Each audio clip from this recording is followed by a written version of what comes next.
Has it been an interesting 24 hours? Yesterday, as I was pretty much signing off, I said to everyone, I was headed towards Sioux Falls and seeing how it was and probably spending the night there. Well, I got to the Sioux Falls area and it was after my exit. So I thought, well, I'll go to Sioux City, Iowa.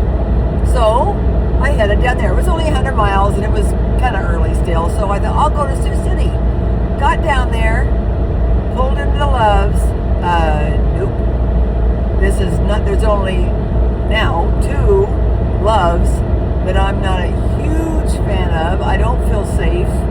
I got my gas and the freeway entrance is right there. Got around there, and as soon as I hit the ramp, which isn't very big or anything, my engine light comes on and my car or van no longer is running like its sweet little self. She's sluggish. She barely made it up the ramp. So I'm thinking, what's going on? What's going on? So I get up to the freeway where it's flat and it smooths out. And I thought, well, maybe that was just a bubble or something. She had to burp. I don't know. So we get on the freeway. I'm going along and my husband calls and I'm talking to him and all of a sudden she's not doing good.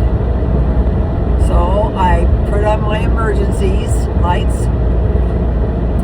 I didn't go over on the shoulder, but I went slow over towards the shoulder. And didn't know what to do. I mean, it's not dark, but it's not early day either. So I decide to go to the next Loves, which wasn't that far. I mean, less than 100 miles. So I should be fine. Should be fine. Well, she wasn't.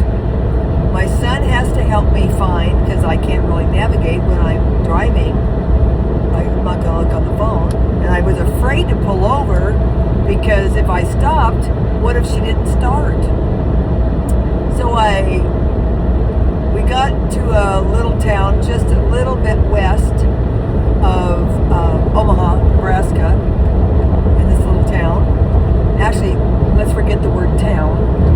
It was a little tiny 2-pump gas station, and they were closing in about an hour and a half.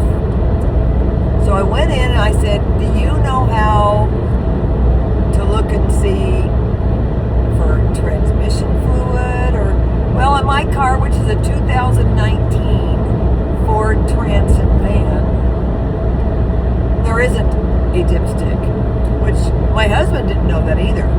But there isn't a dipstick to check the transmission fluid.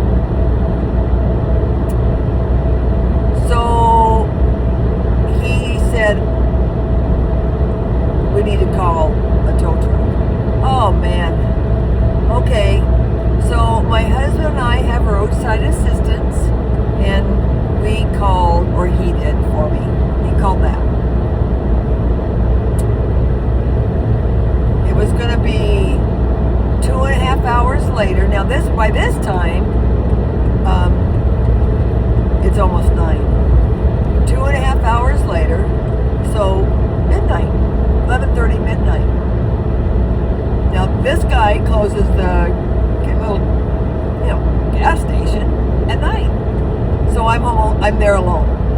And it's a little bit more remote than I prefer, and a little bit, there's just nothing around. So I felt a little insecure. Of course, I wasn't having that great an afternoon anyway.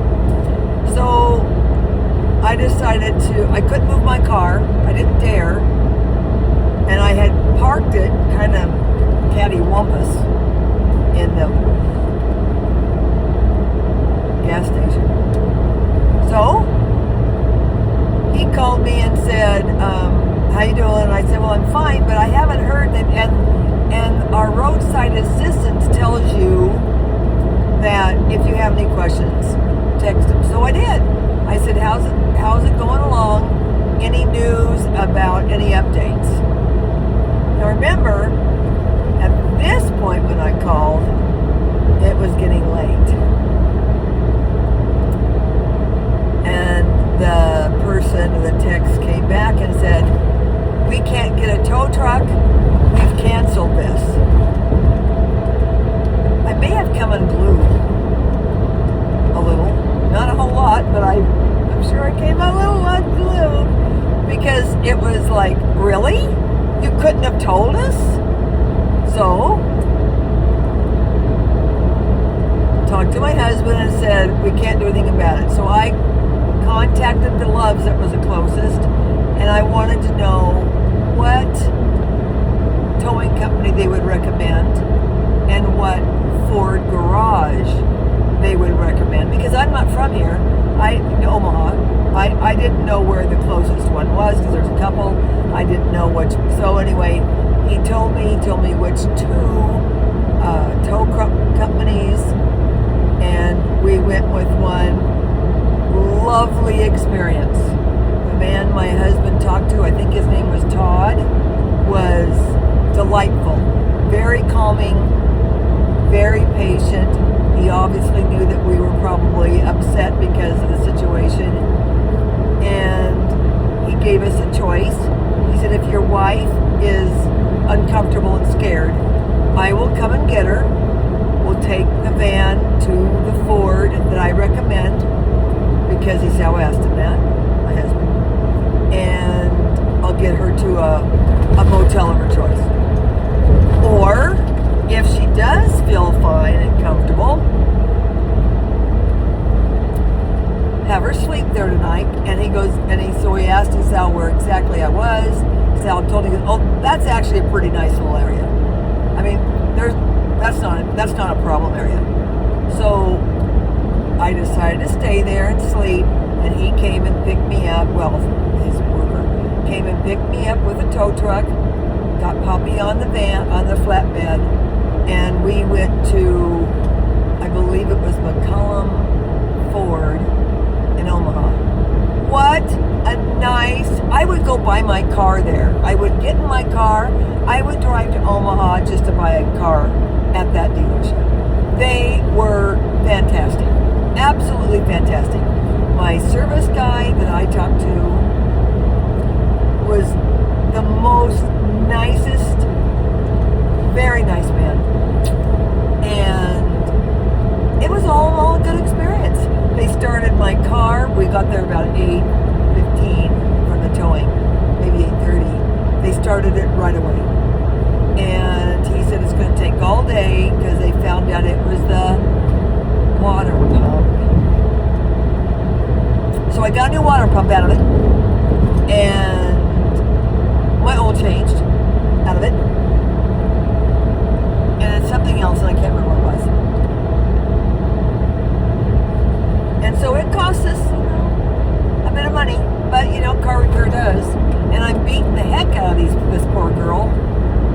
I put on over 5,000 miles just on this trip, going to Oregon and back. So, do I feel like, man, this was not a good trip? Nope, I don't feel that way. I feel like it's just what happens. You've got to learn to, as my girlfriend says, pivot, and you don't wallow in it. You don't go, woe is me, and cry me a river. You just say, what can I do? And I think when you are that way yourself, you bring that into your own experience. So since I wasn't, and he wasn't, nobody was freaking out and getting all mad and that kind of thing. Good people that helped us through, especially me, helped me through this. It was great. Now, I'm already on the road. I got on the road about 2 o'clock, 2:15. She drives so nice. But I will say this, a couple things we learned. One of the reasons that our road assistant said they couldn't pick up my van was that Poppy was a converted van, and they didn't have tow trucks that could carry her and her weight, which she's not even fully built. I don't even have cabinets. But I do have solar. And so they didn't have a flat bed situation, and they couldn't tow her at that angle, they do, because they were concerned that the solar would get ripped off. And that might be true, I don't know. So know first off and tell them right off the bat, if you have a roadside assistant place, what you're driving. In my case with the tow truck driver, they had multiple types of towing vehicles, so they just picked one that would do it. And Poppy climbed up there just like a champ, and they called her up there, and that worked out great. Another thing, towing insurance.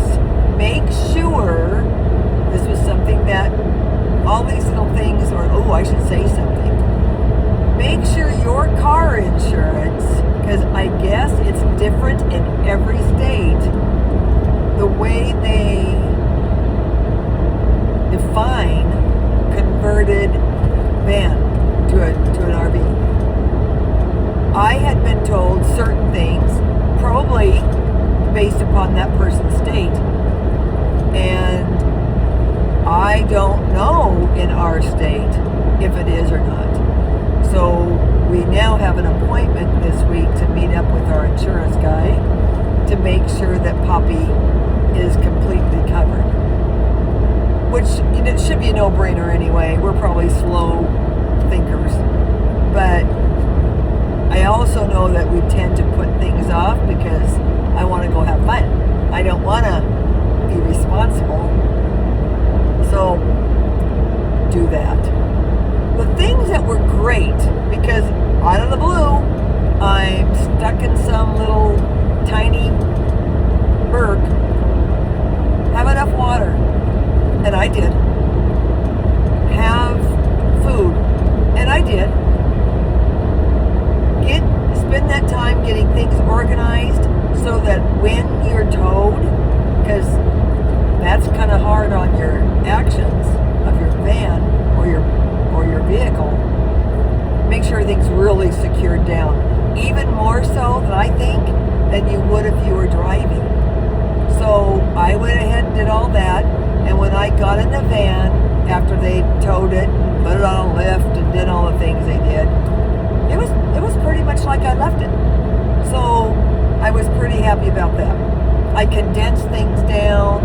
I filled up drawers that were not quite full so things could be tucked in better. Because I had a couple of, I went shopping. I had a couple of drawers, bags, like the purse bags you get. And I knew that those would be sitting there open and sliding around. And I didn't want that. So I tucked those in every little place I could. And that worked out really good. So that's something I would do. I don't always use my insulated covers for my front windows. Not always. But boy, I'm so glad I had that for last night. I was in an area I didn't know. The gas station, I guess, is one of those that you have, that anybody can use their card. They probably have a special card. Road work reported ahead on I-29 South in half a mile. And you're still on the fastest route. Cars were coming and going all night long. It was so nice to be able to have my front windows blocked off and use the curtain right behind me and close it off. It was nice and dark. I was able to sleep. I didn't leave any of my windows open, therefore I couldn't use my MaxxAir fan. But with the two fans that I have, the Sirocco fans that I have, I was very comfortable. In fact, it got cold last night, and at first I didn't sleep under the covers. I just laid kind of on top with my linen coverlet on top. But I got up in the middle of the night and I had to covered up. So I was more than comfortable. So just think about, imagine yourself in your vehicle. What would you do if you were stranded someplace for a night or whatever, or even a whole day? I was concerned because I carry things in my cooler that I didn't want to let get warm. I knew I'd lose all my food and ice if the solar wasn't being used. In my case, I turned off as many things as I could so that the next day when it was in the shop, my batteries were full. And they were pretty full this morning. And fortunately, solar collects even on the top of a tow truck. So the 35 minutes or 40, that I was having Poppy up on the top of the flatbed, she was collecting solar. When I picked up my van in the afternoon, she was still 85%. So my cooler never went off. The refrigerator never went off. And I had left the Sirocco fans going on purpose so it wouldn't get stuffy. And it turned out great. So if you know what you need to do, it's so much more comfortable. Did I have everything in order? No, I didn't think about some things. Do I now? And we're going to take care of it? Yeah. Is it fun? No. But we will do it because I am sure if you're driving a vehicle, breakdowns are going to happen.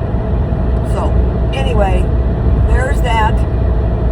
Everything's fine now. I'm headed my way to Hamilton, Missouri, where I will more than likely spend the night. I'm not quite sure. I might go a little further. But it'll be nice. I'm not going to go far because I'm tired. I didn't sleep a lot of hours that night. And if you remember, I didn't get a lot of hours the night before because a big old truck's right next to me, leaving its thing going, and I didn't get a lot of sleep. So I'm looking forward to getting there. I'll get this loaded onto the computer and put it on for tomorrow. What's left? Well, you know what's left. What's left is thank you for being here. Hit subscribe if you want to, and the like button. That's nice. Make a comment if you have any. I've had a couple, and one is about the quilt. My friend Shelly decided it. She's not a crafter, but she had some suggestions.